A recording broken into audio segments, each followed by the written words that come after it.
সুপ্রিয় শিক্ষার্থী, সালামু আলাইকুম। আশা করি আপনারা সবাই ভালো আছেন। আমিও আপনাদের দোয়ায় ভালো আছি। আমি আপনাদেরকে আইসিটির HTML অর্থাৎ ওয়েবসাইট ডিজাইন এবং HTML অধ্যায়টা দেখাচ্ছি এবং এই অধ্যায়ের HTML এর উপর ভিত্তি করে দুইটা ক্লাস নিয়েছি। একটা ক্লাস হলো ফরম্যাটিং ট্যাগের উপরে, আরেকটা ক্লাস হলো লিস্ট ট্যাগের উপরে, ফরম্যাটিং প্লাস লিস্ট ট্যাগ। আমি আজকে চেষ্টা করব আরও কয়েকটা ট্যাগ অর্থাৎ বিশেষ কিছু ট্যাগ নিয়ে কথা বলার জন্য। আশা করি আপনারা মনোযোগ সহকারে কথাগুলো শুনবেন এবং কথাগুলো শুনলে এবং চর্চা করলে উপকৃত হবে। তাহলে আমি আমার ক্লাস লেকচার শুরু করলাম। আপনারা প্রায় দেখবেন যে কোনো একটা নিউজে, সাপোজ এরকম একটা ওয়েবসাইট আছে, এখানে একটা ছবি আছে, এরকম একটা ছবি আছে, ছবিটা এরকম অঙ্কন করা আছে। ছবির নিচে বলা আছে ছবির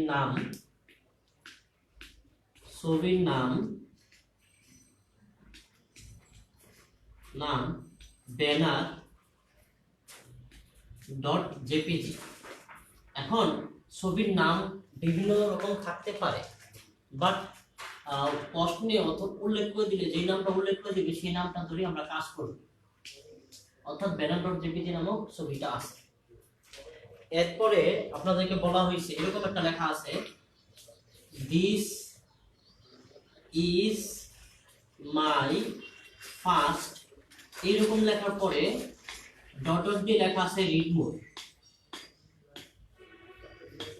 অর্থাৎ এই লেখাটার নিচে দেখবেন অ্যাকচুয়ালি কালো মেঝে লেখা থাকে, নরমালি নীল পেজে একটা দাগ কাটা থাকে। তাহলে বোঝানো হচ্ছে এই লেখাটা রিড মোডে ক্লিক করলে সাধারণত আমরা কি পাই, একটা লিংক পাই। এই লিংকটা সাপোজ আমি লিখলাম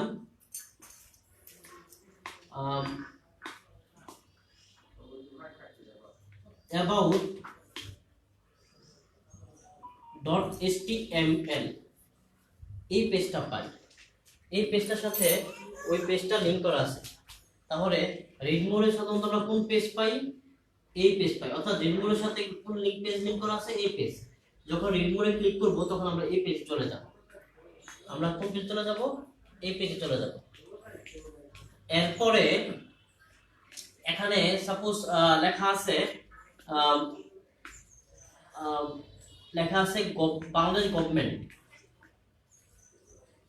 বাংলাদেশ গভর্নমেন্ট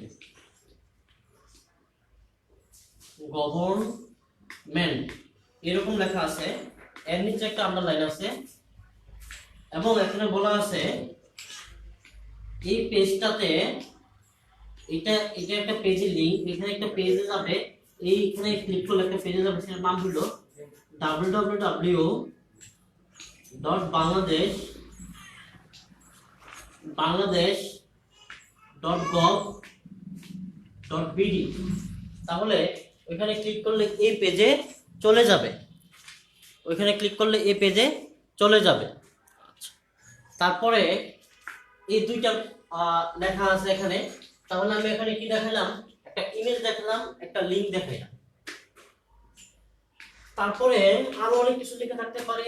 আমি সাপোজ গত ক্লাসের উপর ভিত্তি করে আমি কিছু কথা লিখে দিই। এখানে সাপোজ এরকম লেখা আছে, এইটুকুই আমি পড়াই আগে। তাহলে আমরা ছবির জন্য কি করব? ছবির জন্য আমরা ইমেজ ট্যাগ ব্যবহার করব। ইমেজ ট্যাগকে সাধারণত আমরা img ট্যাগ নামে চিনি। img লেখার পরে src লিখে এখানে ছবির নাম দিতে হয়। আর ইমেজ ট্যাগটা হলো এইভাবে, এইরকম ভাবে আমরা ইমেজ ট্যাগটা চিনি। অর্থাৎ আমাদের ইমেজ ট্যাগটা চিনতে হবে এইভাবে। অর্থাৎ ইমেজ লেখা আছে এবং ইমেজ ট্যাগটা এক লাইনেই শেষ। আমি একটা ক্লাসে বলেছিলাম ইমেজ ট্যাগটা হলো দেখার উপর, গঠনের উপর ভিত্তি করে এমটি ট্যাগ, কিন্তু ইমেজ একটা ছবি ধারণ করে, এজন্য আমরা কন্টেন্ট ট্যাগও বলতে পারি। অর্থাৎ একটা ছবি ধারণ করতেছে। সাপোজ এই ছবির নাম কি আছে, ব্যানার। তাহলে এখন আমরা এসআরসি এর ভিতরে কি লিখবো, ব্যানার ডট জেপিজি, জেপিজি। তাহলে আমাদের ইমেজটা একটা হইল। এখন যদি আপনাদের কষ্ট এরকম থাকে তাহলে এতটুকু লিখলেই ইমেজটা হয়ে যাবে। কিন্তু যদি বলা থাকে ছবির নাম সাপোজ মাই ডট পিএনজি এবং বলা আছে ছবির সাইজ হলো লেখা আছে 50x400 এরকম লেখা আছে। তাহলে উদ্দীপকে যদি ছবিটা দেওয়া থাকে এবং ছবির সাইজ এরকম লেখা থাকে, তাহলে আমাদের ধরে নিতে হবে 50 হলো হাইট, 400 হলো উইথ। অর্থাৎ একটা ছবির হাইট এবং উইথ হয় কেমন, আমি একটু বলি। এটা হলো আমার হাইট, বোর্ডের হাইট, এটা উইথ হলো এটা। সাধারণত আমরা সামনে যা কিছু দেখি তার দুইটা অংশ পাই, একটা হাইট পাই, একটা উইথ পাই। অর্থাৎ হাইট উইথের মাধ্যমে আমরা কাজগুলো করি। তাহলে এরকম হইলে আমরা কি করব, ছবিটা কিভাবে লিখবো, আইএমজি এসআরসি, ছবির নাম কি, ছবির নাম হলো মাই ডট পিএনজি, মাই ডট পিএনজি। এবং ছবির হাইট এবং উইথ দেওয়া আছে, হাইট উইথ, এই দুইটা দেওয়া আছে, দিয়ে শেষ করলাম। তাহলে হাইট দেওয়া আছে কত আমার এখানে 50, উইথ দেওয়া আছে 400। তাহলে আমরা এটা দিয়ে একটা ছবির হাইট উইথ সহ করে ছবির নাম দিয়ে প্রকাশ করতে পারলাম। যদি এরকম থাকে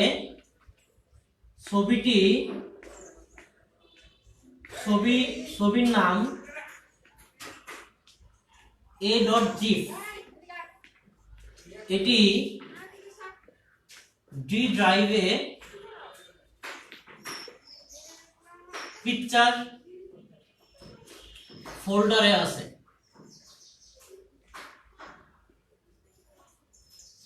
তখন আমরা কি করব, তখন আমরা ইমেজ নিলাম আইএমজি এসআরসি, ছবির নাম কি a.gif, ছবিটি কোন ড্রাইভে আছে, পিকচার ডি ড্রাইভে আছে। কোন ফোল্ডারে আছে, পিকচার ফোল্ডারে আছে। তাহলে আমরা কিভাবে লিখবো, প্রথমে ডি ড্রাইভ লিখবো, কোলন দিব, দুটো ব্যাকস্ল্যাশ ইউজ করব, করার পরে ফোল্ডারের নাম লিখবো, পরে ব্যাকস্ল্যাশ দিব, দিয়ে পরে ছবির নাম লিখবো। যদি কখনো কোনো ড্রাইভ এবং ফোল্ডারের নাম উল্লেখ করে দেয় তাহলে সেটা আমাদের উল্লেখ করতে হবে। ড্রাইভ এবং ফোল্ডার নাম উল্লেখ করলে সেটা উল্লেখ করতে হবে। এখন আমি একটা জিনিস এখানে বলি নেই, এসআরসির ফুল মিনিংটা কি। এসআরসির ফুল মিনিং হলো সোর্স রিলোকেটর, সোর্স রিলোকেটর, অর্থাৎ ছবিটা কোন সোর্স থেকে পাবে সেটা এখানে লেখা আছে। তাহলে ইমেজ এসআরসি ব্যানার জেপিজির ভিতরে এটা আছে। ছবির জন্য ছবির ট্যাগটা সম্পর্কে বললাম, ছবির নাম থাকলে এবং সাইজ থাকলে কিভাবে লিখবো সেটা বললাম, এবং ছবিটা কোন ড্রাইভ আছে সেটা। এখন আরেকটা পয়েন্ট লেখা আছে, ছবির নাম সাপোজ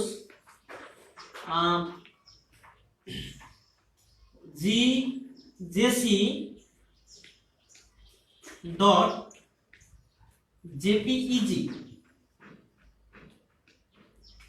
এবং ছবিটি খুঁজে না পেলে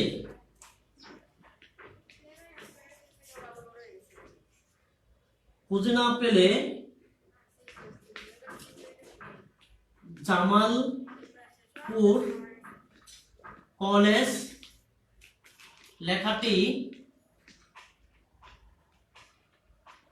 প্রদর্শন করবে। অর্থাৎ ছবির নামটা আমরা কি জানতেছি, jc.jpeg। আমাদেরকে সাধারণত যেইভাবে প্রশ্ন লিখে দিবে সেইভাবে লিখতে হবে, এই জন্য আমি এটা বুঝাচ্ছি।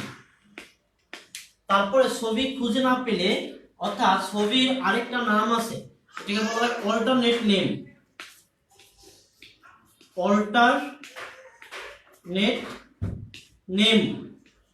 এটাকে বলা হয় কি, অল্টারনেট নেম। তাহলে আমাদের ট্যাগটা কি রকম হবে, ছবি img src। এখন যেহেতু বড় হাতে সবকিছু লেখা আছে, আমাদের বড় হাতে লিখতে হবে, jc.jpeg।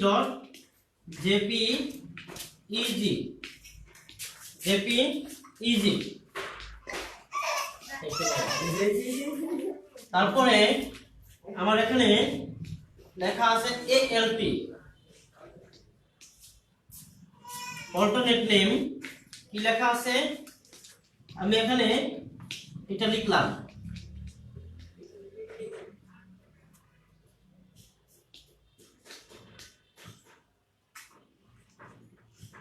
তাহলে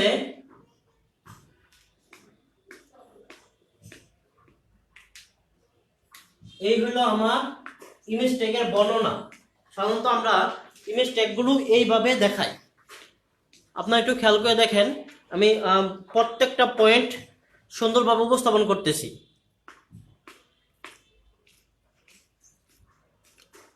ছবির জন্য ইমেজ ট্যাগ ব্যবহার করি, ইমেজ src = banner.jpg নামটা লিখে রাখি। ব্যানার কেন লিখছি, আমার উদ্দীপকে ব্যানার দেওয়া আছে, ছবির নামটা দেওয়া আছে সেটা। যদি উদ্দীপকে my.png থাকতো তাহলে আমরা my.png লিখতাম, আমি এটা এখানে দেখাই দিলাম। এরপরে কথা হলো,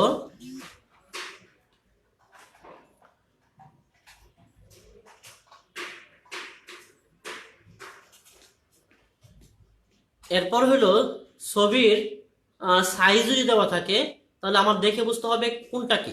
যদি সাইজ উদ্দীপকে ছবি দেওয়া নাই এবং ছবির সাইজ দেওয়া আছে, তখন আমরা প্রথমটাকে হাইট, পরেরটাকে উইথ হিসেবেই ধরে নিব। প্রথম হাইট, পরে উইথ হিসেবেই ধরে নিব।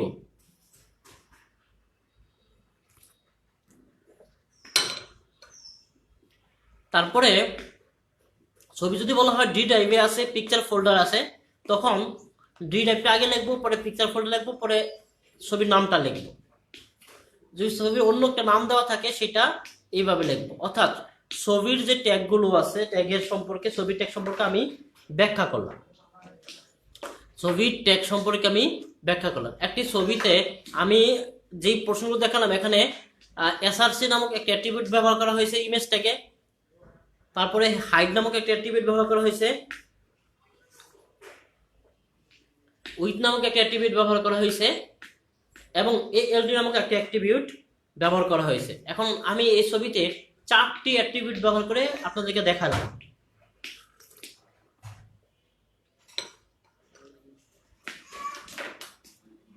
তাহলে আমি ছবির এই পোর্শনটাকে একটু মুছে দিই, কারণ কি আমি এখন হাইপারলিংক নিয়ে কথা বলবো। সরি, আমি এখানে মুছে ফেললাম .gov.bd, এতটুকু আমি মুছে দেই।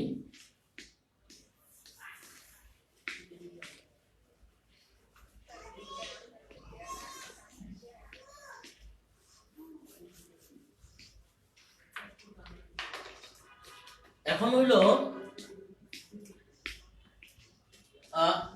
এই যে বলা হয়েছে, এখানে ক্লিক করলে এই পেজে চলে যাবে, এখানে ক্লিক করলে এই পেজে চলে যাবে, অর্থাৎ এখানে ক্লিক করলে ডিটেইলস তথ্যটা আসবে।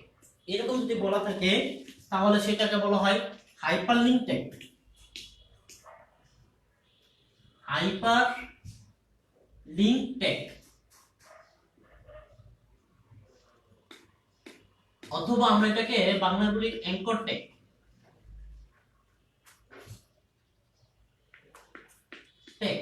অ্যাঙ্কর ট্যাগ অর্থাৎ হাইপারলিংক ট্যাগ সাধারণত এ দ্বারা শুরু হয়, পরে এইচআরইএফ লেখা হয় এবং এখানে আমাদের লিংকটা থাকে, আর এখানে আমাদের লিংকের যে টেক্সটটা আছে টেক্সটটা থাকে। অর্থাৎ তাহলে আমার লিংকটা থাকবে কোথায়? লিংকটা থাকে এখানে, যেই লিংকে যাবে, এবং লিংকের টেক্সটটা থাকে এখানে, যেই টেক্সটের মাধ্যমে ওই লিংকে যাব। এই টেক্সটে ক্লিক করলে এই লিংকে যাব, এই টেক্সটে ক্লিক করলে এই লিংকে যাব। তাহলে এখানে আরেকটা জিনিস হলো এইচআরইএফ এর ফুল মিনিংটা কি? এইচআরইএফ এর ফুল মিনিংটা কি? এইচআরইএফ এটা হলো হাইপার লিংক একসাথে হয় হাইপার লিংক, একটু আলাদা করে লিখি, লিংক রেফারেন্স।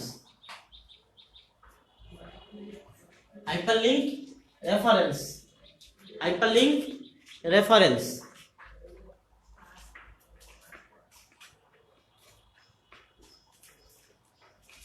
Hyperlink reference. এখন আমি এখান থেকেই বুঝাই হাইপারলিংক রেফারেন্স দুই ধরনের, একটা হলো নিজ ওয়েবসাইটের জন্য, আরেকটা হলো আলাদা ওয়েবসাইটের জন্য। নিজ ওয়েবসাইটের জন্য থাকে এরকম, আলাদা ওয়েবসাইটের জন্য এটা।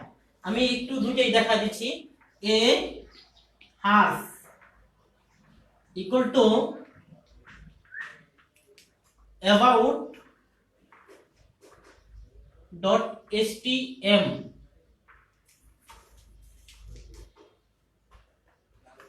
কোন লেখাতে ক্লিক করলে যাবে?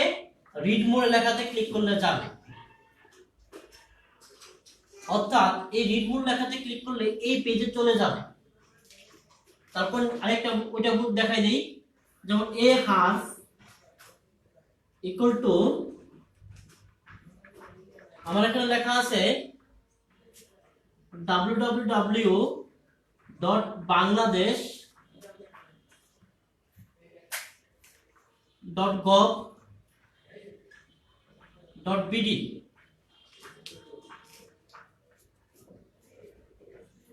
তাহলে মাঝখানে লেখা থাকবে বাংলাদেশ,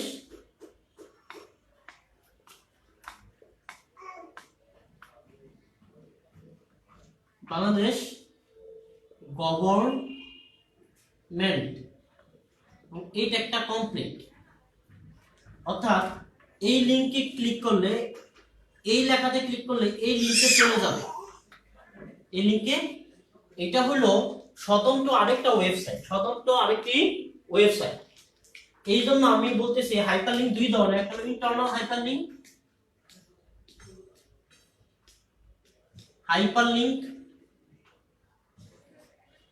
আর একটা হলো এক্সটার্নাল হাইপারলিংক।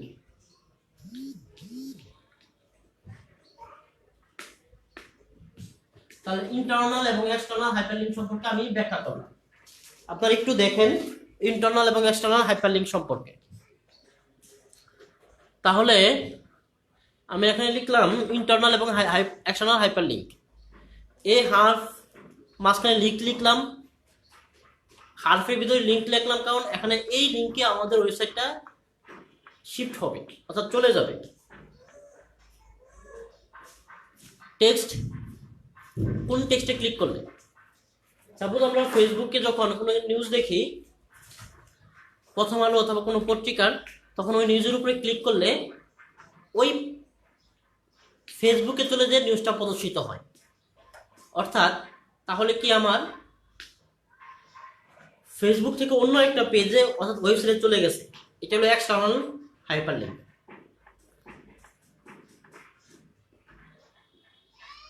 আমরা যখন ফেসবুকে একটা তথ্য শেয়ার করি, তখন শেয়ার নামক একটা বাটনে চাপ দেই।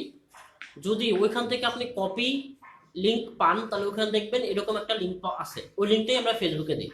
লিঙ্কটা যখন পোস্ট করি তখন লিঙ্কটা মাঝে মধ্যে থাকে না, সেটা ভিন্ন কথা।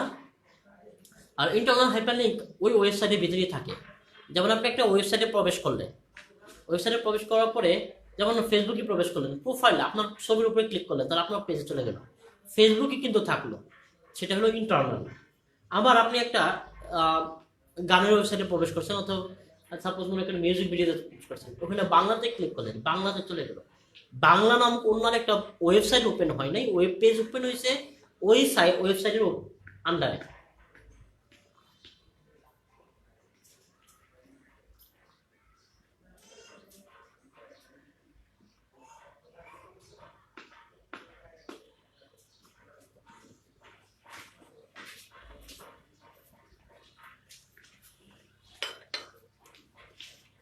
তাহলে আমি হাইপার লিঙ্কটাও চেষ্টা করলাম আপনাদেরকে দেখাই।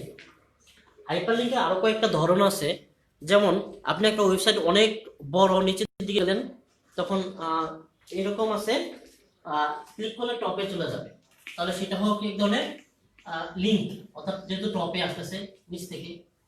এখন আমি আপনাদের এটা আমি কমপ্লিট করব। এটা কমপ্লিট করার জন্য এটা পুরোটা একটা বডির ভিতরে আছে, তাহলে আমরা HTML দিয়ে শুরু করলাম।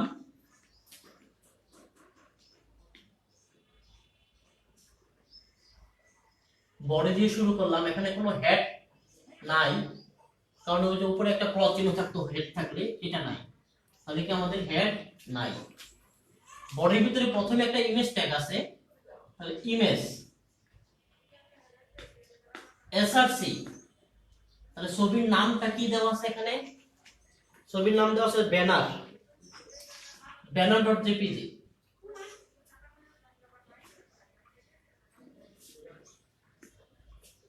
জেপিজি, ছবির নামটা দেওয়া আছে banner.jpg, ছবির হাইট এবং উইডথ দেওয়া আছে,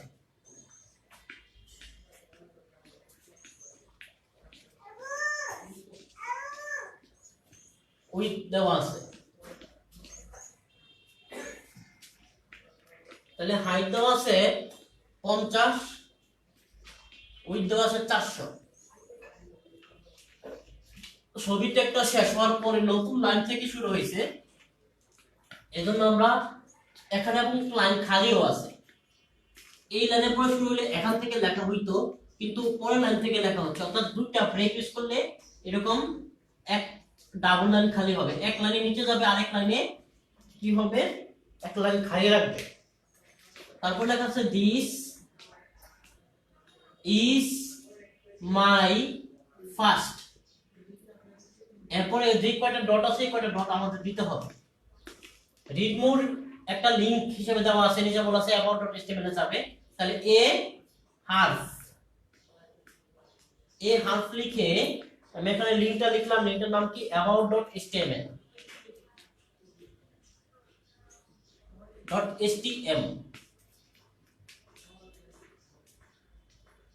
এখন মাঝখানে লেখা আছে কি রিড মোর,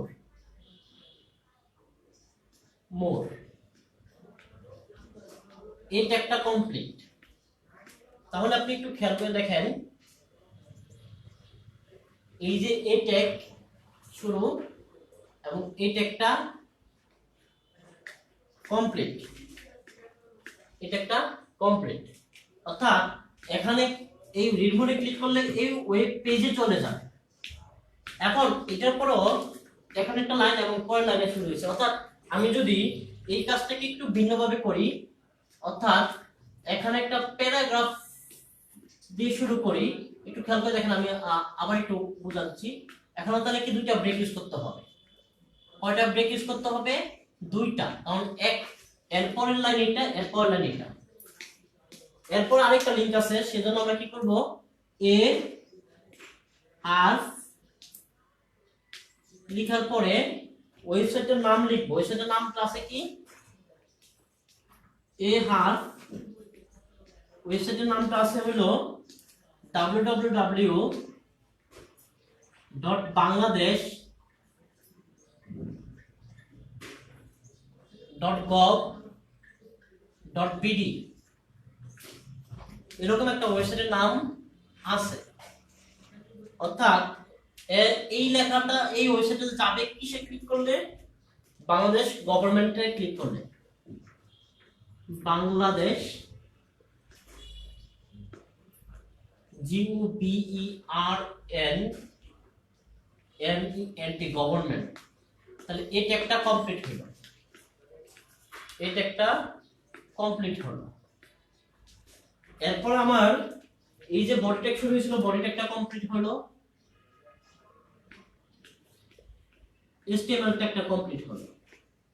তাহলে আমি আপনাদেরকে আজকে ইমেজ ট্যাগ এবং হাইপারলিংক ট্যাগ দেখাইলাম। তাহলে ইমেজ ট্যাগ এবং হাইপারলিংক ট্যাগ দেখালাম। আপনারা একটু খেয়াল করে দেখেন আমি কিভাবে লিখছি, একটু মনোযোগ দিয়ে দেখেন।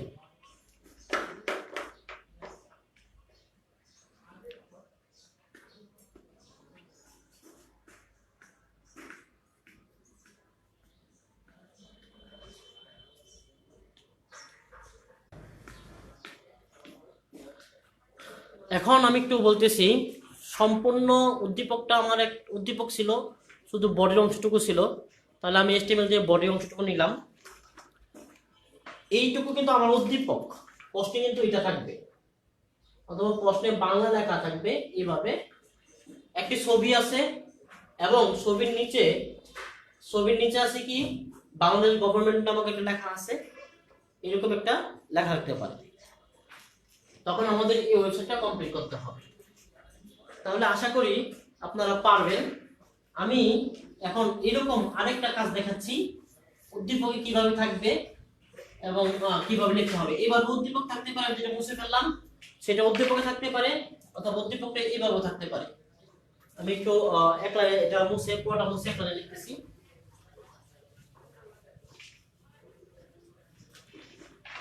উদ্দীপকে এইভাবে থাকতে পারে, একটি ওয়েবসাইটে, এখানে লিখি গাজীপুর সিটি কর্পোরেশন এর ওয়েবসাইটের হোম পেজ এ একটি ব্যানার আছে, ব্যানার ছবি আছে, হোম পেজে একটি ছবি আছে, ছবি আছে। পেজে আমি লিখলাম হলো gcc.png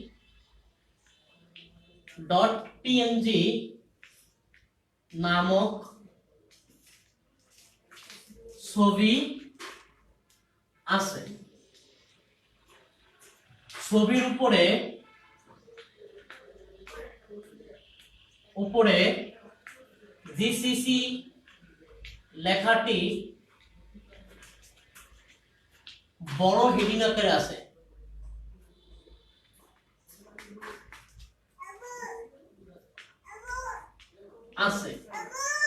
এবং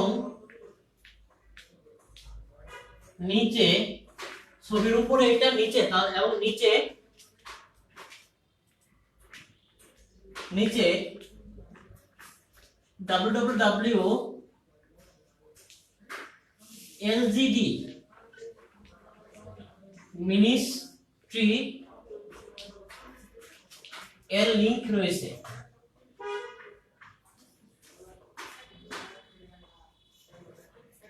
এতটুকু লেখা আছে এবং এলজি মিনিস্ট্রির লিংকটা দিয়ে দিছে, যেমন এটা দিয়ে দিছে, এলজি মিনিস্ট্রির লিংকটা এইভাবে লেখা দিছে, সাপোজ এইভাবে লেখা দিছে, এটা www.lgd.gov.bd এরকম লেখা দিছে। তাহলে আমার উদ্দীপকটা কি হইলো একটু খেয়াল করে দেখেন। এই একটা উদ্দীপক, এখানে একটা ছবি আছে, ছবির নামটা কি gcc.png, এর উপরে বড় করে জিসিসি লেখা আছে, হেডিং ঠিক মাঝে আছে সেটা কিন্তু বলা নাই। নিচে একটা এলজিডি মিনিস্ট্রি লেখা আছে এবং নিচে একটা আন্ডারলাইন দেওয়া আছে। লেখা আছে মানে কি, তাহলে আমার HTML ট্যাগটা কি হবে? সর্বপ্রথম HTML দিয়ে শুরু হবে, হেড দিয়ে শুরু, বডি দিয়ে শুরু হবে।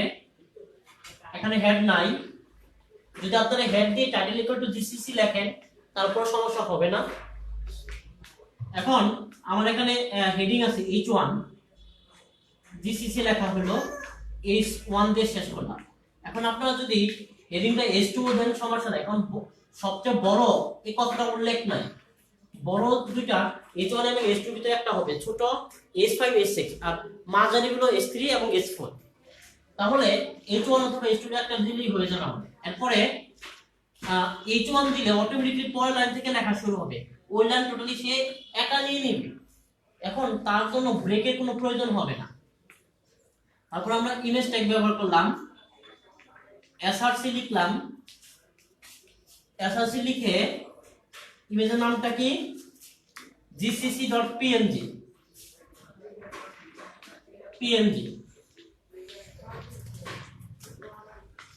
এখন আমাদের প্রয়োজন কি, একটা ব্রেক দেওয়া, দুইটা ব্রেক দেওয়া। আপনি যদি দুইটা ব্রেক না দিয়ে একটা প্যারাগ্রাফ ইউজ করেন তাহলে দুইটা ব্রেকের কাজ করে। আমি এটা বোঝানোর জন্য লিখছি।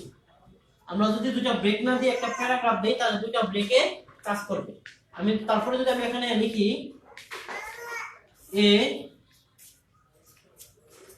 হাফ ইকুয়াল টু, ওয়েবসাইটের নাম কি লেখা আছে, http কোলন দুইটা ব্যাকস্ল্যাশ 3টা w.lgd.gov.bd এইটুকু লেখা আছে। লেখার পরে অর্থাৎ এটাতে ক্লিক করলে এই ওয়েবসাইটে চলে যাবে। তাহলে LGD মিনিস্ট্রি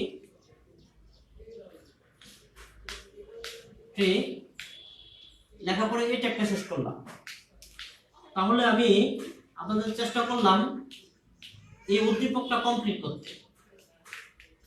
এখন আমরা এই প্যারাগ্রাফটা না দিয়ে যদি ব্রেক ইউজ করি তাহলে দুইটা ব্রেক ইউজ করতে হবে, অর্থাৎ একটা প্যারাগ্রাফ পি ট্যাগ দুইটা ব্রেকের কাজ করে। এটা বোঝানোর জন্য আমি এখানে লিখলাম। তাহলে বডি শেষ, HTML শেষ, অর্থাৎ আমার উদ্দীপকটি হয়ে গেল।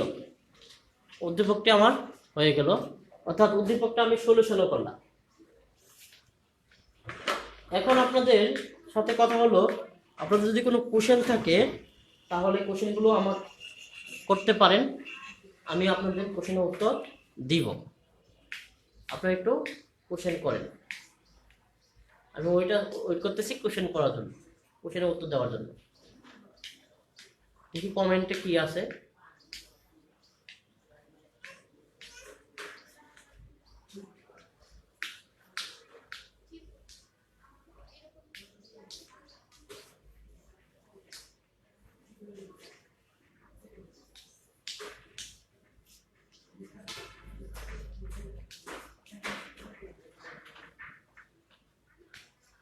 আমি আপনাদের কোশ্চেন শেষানোর জন্য এবারে 5 মিনিট সময় রাখি।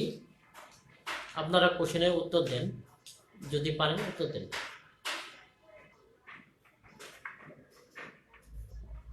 আপনারা কোশ্চেন করবেন, আমি উত্তর দিব। কোশ্চেন পারেন উত্তর মানে কথাটা উল্টা হয়ে গেল। আপনারা কোশ্চেন করেন, আমি উত্তর দিচ্ছি।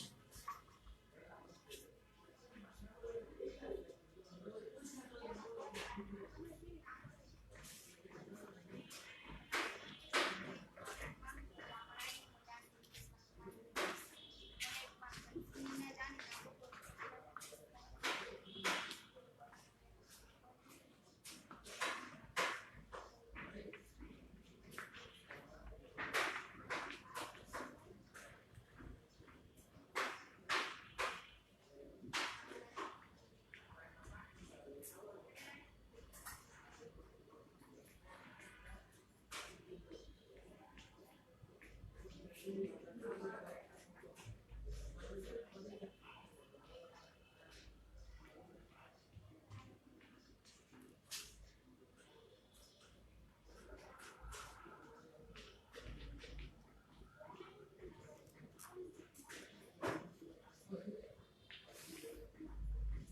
যখন লাইভ ক্লাস নেই তখন লাইভ ক্লাসে মাঝে মধ্যে অনাকাঙ্ক্ষিত কিছু ঘটনা ঘটতে পারে, কেউ এসে পড়তে পারে অথবা কেউ শব্দ করতে পারে, এটা স্বাভাবিক।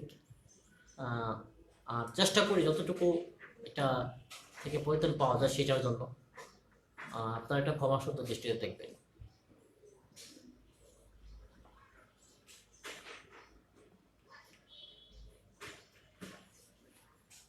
তিন মিনিটে আমি কোনো কোশ্চেন পেলাম না, আশা করি মেবি আপনাদের কোনো কোশ্চেন নাই। তাহলে আমি আজকের ক্লাস এখানেই সমাপ্ত করতেছি। সবাইকে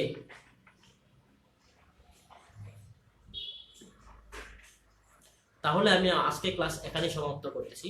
সবাইকে ধন্যবাদ জানিয়ে ক্লাস করার জন্য এবং সবার সুস্বাস্থ্য কামনা করে আগামী দিন ক্লাস অর্থাৎ শনিবারে আমি ক্লাস নেব, সেটার জন্য আমি আপনাদের ওই দিন ক্লাসে পাবো। এবং আমার যদি কোনো কোশ্চেন থাকে আপনাদের, সেটা আপনাদের কমেন্টে করতে পারেন, আমি আপনাদের উত্তর দেব। পাশাপাশি আপনারা আমার ইউটিউব চ্যানেল আছে, সেখানে যে কোশ্চেন করতে পারেন, উত্তর দিব। অর্থাৎ যে কোনো জায়গায় আপনি কোশ্চেন করেন, আমি আপনাদেরকে উত্তর দেওয়ার চেষ্টা করব। তাহলে আজকের মতো এখানেই শেষ। আসসালামু আলাইকুম।